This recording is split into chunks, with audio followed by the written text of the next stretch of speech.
crisis tadi.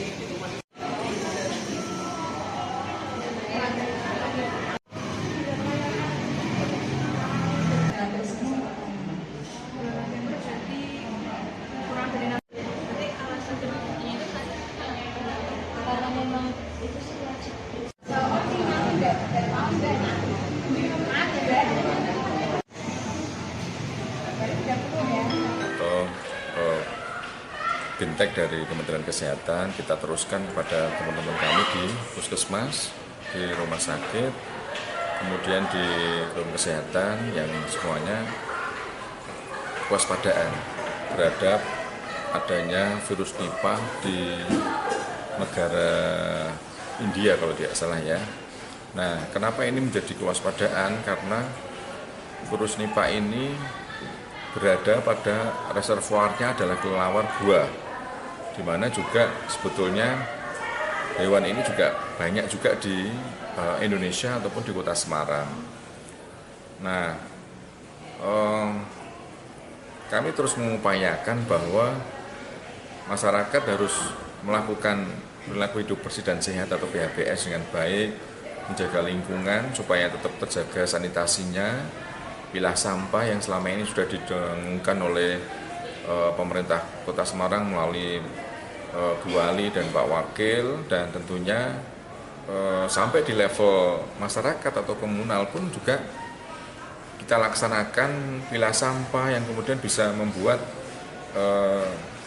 lingkungan di seluruh Kota Semarang ini bisa terbebas dari sampah, kemudian sanitasinya bagus.